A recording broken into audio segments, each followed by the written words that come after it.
사랑하는 성도 여러분, 그리고 진리의 말씀을 사모하는 모든 분들께 주님의 이름으로 평안을 전합니다. 오늘 우리가 함께 나눌 이야기가 여러분의 마음에 깊은 울림과 새로운 희망의 씨앗을 심어주기를 소망합니다. 만약 오늘 말씀이 여러분의 영혼에 와 닿는다면 이 영상을 소중한 이들과 나누어 주십시오. 하나님의 은혜는 나눌수록 더욱 커지기 때문입니다. 여러분의 좋아요와 공유는 더 많은 영혼들에게 이 희망의 메시지가 닿을 수 있는 귀한 통로가 됩니다. 이 귀한 사역에 동참하시는 모든 분들의 삶 가운데 하나님의 놀라운 축복이 함께 하시기를 기도합니다. 우리 삶에서 우리가 겪는 이야기, 특히 하나님께서 우리 삶에 개입하신 기적의 이야기들은 과연 어떤 힘을 가지고 있을까요? 단순히 과거의 좋은 추억으로만 남는 것일까요? 아니면 그 이상의 의미가 있는 것일까요? 오늘 저는 간증이 가진 놀라운 힘에 대해 이야기하고자 합니다.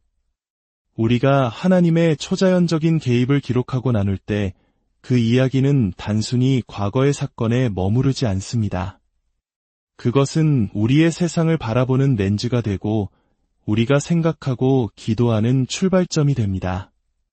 마치 엘리야 선지자가 우리 앞에 서서 예언하는 것처럼 간증은 살아있는 예언이 되어 우리에게 선포합니다. 이것이 바로 하나님의 마음이다. 이것이 하나님의 본성이며 이것이 하나님의 언약이다. 그리고 이 모든 것은 바로 당신을 위한 것이다. 라고 말입니다. 이야기는 지금으로부터 약 38년 전 제가 젊은 목사로서 사역하던 시절로 거슬러 올라갑니다.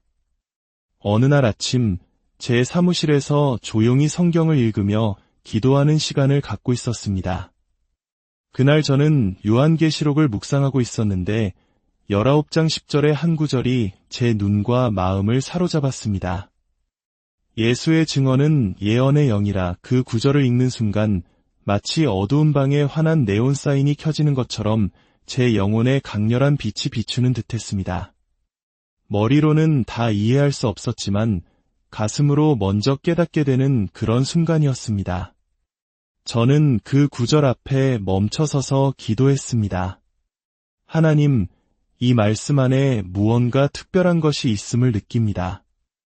이 말씀이 진정으로 의미하는 바가 무엇인지 제게 가르쳐 주십시오. 보여주십시오. 그렇게 기도하고 몇 시간이 흘렀을까요? 오후에 사무실에서 업무를 보고 있는데 교회 성도 한 분이 제 사무실 문 앞에 섰습니다. 그는 안으로 들어와 앉으라는 제 권유를 사양하고는 서둘러 일터로 돌아가야 한다며 용건을 말했습니다. 목사님, 하나님께서 제 결혼 생활을 어떻게 기적적으로 회복시키셨는지 꼭 말씀드리고 싶어서 왔습니다. 그는 문가에 서서 약 3에서 4분 동안 거의 파탄에 이르렀던 자신의 결혼 생활을 하나님께서 어떻게 놀라운 방법으로 치유하시고 회복시키셨는지에 대한 기적 같은 이야기를 들려주었습니다. 저는 그의 이야기에 깊은 감동을 받았고 좋은 소식을 전해주어 고맙다고 말했습니다. 그가 돌아서서 떠나려던 순간 몇 걸음 가지 않아 다시 제 쪽으로 몸을 돌리며 이렇게 말했습니다. 목사님, 이 이야기는 누구에게든 전하셔도 좋습니다. 제 이야기를 원하는 누구에게나 들려주세요. 그 순간 저는 아침에 드렸던 기도와 방금 일어난 이 일이 서로 깊이 연결되어 있음을 직감했습니다. 비록 그 원리를 명확하게 설명할 수는 없었지만 하나님께서 제게 무언가를 보여주고 계시다는 것을 알 수 있었습니다. 한 성도가 자신의 간증을 저와 나누었고 그 이야기를 다시 나눌 수 있도록 허락해 준 것입니다. 예수의 증언은 예언의 영이라. 이 말씀을 다시 한번 생각해 봅시다. 예수의 증언 즉 간증이란 예수님께서 행하신 모든 일에 대한 구두 또는 기록된 증거를 의미합니다. 그리고 예언의 영이란 단순히 미래를 예측하는 것을 넘어섭니다. 성경에서 예언의 더 중요한 기능은 현재의 상황을 바꾸는 것입니다. 하나님의 말씀이 선포될 때 개인과 가정, 교회, 심지어 국가가 처한 현실을 바꾸는 능력이 나타납니다. 다시 말해 예수님의 간증 안에는 하늘의 권세가 담겨 있어 우리가 직면한 문제와 상황의 현실을 바꿀 수 있는 힘이 그 DNA 속에 새겨져 있다는 것입니다. 간증은 단순히 과거의 사건을 회상하는 것을 넘어 현재의 현실을 바꾸는 창조적인 능력을 지닌 살아있는 말씀입니다. 이 원리를 깨닫게 된 후 저는 이 진리를 삶 속에서 실험해보기 시작했습니다. 어느 날 미네소타주 로체스터에서 집회를 인도할 때였습니다. 한 젊은 여성을 위해 기도할 기회가 있었습니다. 그녀는 스노모빌 사고로 발목이 심하게 부서져 금속핀으로 뼈를 고정한 상태였습니다. 발목에는 늘 통증이 있었고 움직임도 자유롭지 못했습니다. 저는 그날 밤 그녀를 위해 기도했습니다. 다음 날 아침 그녀가 저를 찾아와 놀라운 소식을 전했습니다. 목사님, 어젯밤에 저를 위해 기도해 주셨잖아요. 오늘 아침에 일어나 옷을 입는데 남편이 제 다리를 보더니 여보, 이거 어제는 없었잖아 하고 소리치는 거예요. 그녀가 다리를 내려다보니 사고로 잃어버렸던 종아리 근육의 일부가 밤사이에 새로 돋아나 있었던 것입니다. 하룻밤 사이에 근육이 다시 자라난 실로 놀라운 창조의 기적이었습니다. 저는 너무나 기뻐서 그 자리에 있던 20대 30명의 사람들에게 이야기를 나누어 달라고 부탁했습니다. 그녀는 사고의 경위와 잃어버렸던 근육이 어떻게 하룻밤 사이에 다시 생겨났는지 간증했습니다. 그녀가 자리로 돌아가려 할 때 앞줄에 앉아있던 토론토에서 온 한 방문객이 제게 다가와 이렇게 말했습니다. 목사님, 하나님께서 저 자매를 위해 그런 일을 행하셨다면 분명 저를 위해서도 행하실 수 있을 거예요.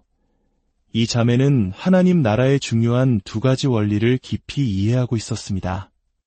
첫째, 하나님은 사람을 차별하지 않으신다는 것. 한 사람에게 행하신 일은 다른 사람에게도 행하실 수 있다는 믿음입니다. 둘째, 하나님은 어제나 오늘이나 영원토록 동일하시다는 것. 과거에 행하신 일은 지금도 다시 행하실 수 있다는 믿음입니다. 그녀 역시 과거의 사고로 종아리 근육 일부를 잃어 다시 걷는 법을 배워야 할 정도로 큰 고통을 겪고 있었습니다. 저는 방금 치유받은 자매와 목사님의 사모님을 불러 그녀를 위해 함께 기도하게 했습니다. 그들이 그녀의 다리에 손을 얹고 기도하는 순간 그들의 눈앞에서 근육이 다시 형성되고 재창조되는 놀라운 광경이 펼쳐졌습니다. 그 순간 그 자리에서 창조적인 기적이 일어난 것입니다. 놀랍게도 그날 그 작은 모임에서 비슷한 종아리 근육 문제로 고통받던 2명의 여성이 더 나아왔습니다. 한 명은 말에게 차여 근육 일부가 손상되고 그 자리에 종양이 자라난 상태였고 다른 한 명도 비슷한 문제를 가지고 있었습니다. 그들이 기도를 받았을 때 종양은 사라지고 근육이 다시 채워지는 기적이 연이어 일어났습니다. 저는 그곳을 떠나 테네시 주의 다른 도시로 가서 방금 일어났던 4건이 다리 근육 치유 간증을 나누었습니다. 그 자리에는 1년 전 다리가 부러져 근육이 위축되고 심한 통증과 운동 제한을 겪고 있던 한 의사 선생님이 있었습니다. 그는 간증을 듣고 기도를 받기 원했습니다. 제자들과 함께 그를 위해 기도했고 잠시 후 그가 다시 저를 찾아와 말했습니다. 목사님, 통증이 완전히 사라졌습니다. 움직임도 완전히 회복되었어요. 그런데 혹시나 해서 근육을 만져보니 이축되었던 근육이 다시 자라면서 피부가 늘어나는 것이 느껴집니다. 그렇게 5건이 놀라운 치유 이야기가 쌓였습니다. 저는 집으로 돌아와 주일 예배에서 이 5가지 이야기를 나누었습니다. 그리고 2주 후 작은 기도 모임에서 한 자매님이 제게 이런 간증을 했습니다. 목사님, 2주 전에 다리 근육이 치유된 간증들을 나누셨던 거 기억하시나요? 저도 1년 전에 다리가 부러져 근육이 위축되고 통증으로 고생하고 있었습니다. 그런데 목사님께서 간증을 나누시는 동안 아무도 저를 위해 기도하지 않았는데도 제 다리가 뜨거워지기 시작하더니 그 자리에서 완전히 치유되었습니다. 이 경험들을 통해 저는 깨달았습니다. 간증은 단순히 듣기 좋은 격려의 이야기가 아니었습니다. 간증이 선포될 때 그 간증과 연결된 기적이 뒤따라 일어나는 것이 바로 하나님의 계획이었던 것입니다. 우리의 생각과 기대를 바꾸는 것만으로도 우리는 하나님의 일하심에 동참할 수 있게 됩니다. 또 다른 놀라운 이야기가 있습니다. 한 집회에서 하나님의 강력한 임재 가운데 많은 치유가 일어났습니다. 그때 제자들이 제게 와서 내반족, 즉 안짱다리를 가진 어린 소년을 위해 기도했는데 하나님께서 그를 고치셨다고 말했습니다. 저는 그 아이를 보고 싶었습니다. 3살배기 그 아이는 발이 안쪽으로 심하게 휘어 발등으로 걸어다녀 그곳에 굳은 살이 박여 있었습니다. 치유된 후 아이는 전에는 볼 수 없었던 자기 발등의 굳은 살을 신기한 듯 만지고 있었습니다. 그때 한 여자아이가 다가와 크리스, 달려봐 하고 외쳤습니다. 그러자 아이는 난생 처음으로 힘껏 달리기 시작했습니다. 아이는 다시 여자아이에게 달려와서는 두 눈을 동그랗게 뜨고 화난 얼굴로 외쳤습니다. 나 뛸 수 있어. 내가 뛸 수 있어. 그 아이의 얼굴에 피어난 순수한 기쁨은 평생 잊을 수 없는 감동이었습니다. 저는 이야기도 교회에서 나누었습니다. 마침 그날 다른 주에서 방문한 한 가족이 있었는데 그들에게는 2살 된 딸이 있었습니다. 그 아이도 발이 안쪽으로 너무 심하게 휘어서 걸을 때마다 자기 발에 걸려 넘어지곤 했습니다. 아이의 어머니는 제가 전한 간증은 기적을 복제하려는 하나님의 의도라는 말씀과 안짱다리 소년의 간증을 들었습니다. 구약 성경에서 증거 또는 간증을 의미하는 히브리어 단어는 다시 행하다라는 뜻을 가진 단어에서 유래했습니다. 즉, 간증은 과거의 사건을 가리키는 역사적 사실이 아니라 현재의 상황 속에 하나님의 역사를 풀어놓는 현재적 실체인 것입니다. 그 어머니는 말씀을 듣고 마음속으로 이렇게 기도했습니다. 하나님, 저 기적을 제 딸을 위해 받겠습니다. 예배가 끝나고 아이를 데리러 갔을 때 놀랍게도 아이의 발은 이미 곧게 펴져 있었습니다. 아무도 그 아이를 위해 기도하지 않았습니다. 오직 선포된 간증을 믿음으로 받았을 때 기적이 일어난 것입니다. 할렐루야! 이야기들은 계속해서 이어졌습니다. 노스캐롤라이나에서 이 간증들을 나누었을 때 브라질에 사는 한 여성이 인터넷 생방송으로 그 집회를 보고 있었습니다. 그녀에게는 발기형으로 고통받는 10살 된 딸이 있었습니다. 이 어머니는 간증들을 듣고는 집 다른 편에 있던 딸을 불렀습니다. 딸이 복도로 걸어 나오자 어머니는 신발을 벗어보렴 하고 말했습니다. 아이가 신발을 벗고 어머니를 향해 걸어오는 동안 하나님께서 그 아이의 발을 완벽하게 치유하셨습니다. 여러분, 간증은 우리가 기적을 만들어내는 도구가 아닙니다. 그것은 하나님의 성품과 그분의 언약을 세상에 선포할 수 있는 특권입니다. 모든 간증은 하나님의 선하심과 우리를 향한 그분의 신실한 약속을 드러냅니다. 조울증으로 고통받던 한 자매의 이야기도 있습니다. 그녀는 13년간 약물 치료를 받으며 끊임없이 들려오는 환청에 시달렸습니다. 그런데 한 집회에서 찬양을 드리는 동안 아무도 그녀를 위해 기도하지 않았는데도 그 모든 목소리가 완전히 멈추었습니다.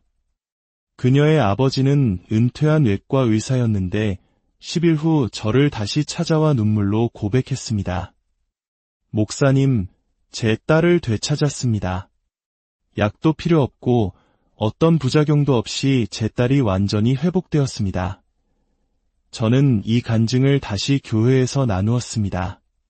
그러자 그 자리에 있던 각각 20년 이상 조울증을 알아온 2명의 남성이 제 입에서 간증이 선포되는 바로 그 순간 즉시 치유받았습니다. 이후로 우리는 조울증 치유 사례를 일일이 세는 것을 멈췄지만 한동안 약 60여 건이 치유가 보고되었는데 그중 실제로 안수 기도를 받은 사람은 서너 명에 불과했습니다. 나머지는 모두 찬양 중에 또는 간증을 듣는 중에 치유되었습니다. 19세기 영국의 위대한 설교가 찰스 스펄전 목사님은 1859년에 이렇게 설교했습니다.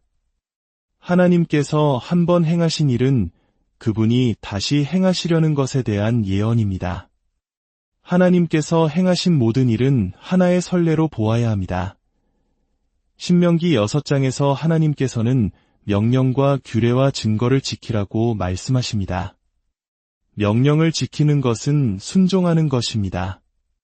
규례를 지키는 것은 하나님의 가치관, 즉 어떻게 생각해야 하는지를 배우는 것입니다. 그렇다면 증거, 즉 간증을 지키는 것은 무엇일까요?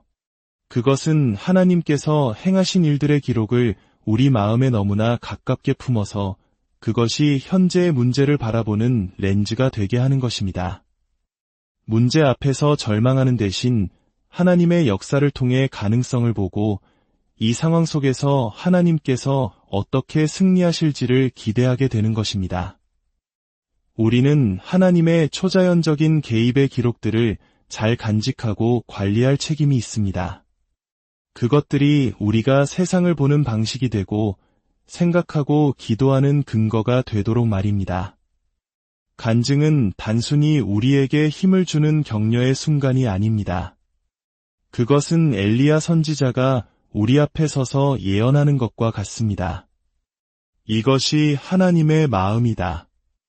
이것이 하나님의 본성이다. 이것이 하나님의 언약이며 이것은 바로 당신을 위한 것이다. 시편 78편은 우리에게 왜 간증을 다음 세대에게 전해야 하는지를 분명히 가르쳐줍니다. 7절은 그들이 그들의 소망을 하나님께 두며 하나님께서 행하신 일을 잊지 아니하고 오직 그의 계명을 지켜서 라고 말합니다. 간증은 다음 세대가 하나님께 소망을 두게 하고 담대하게 순종할 용기를 줍니다.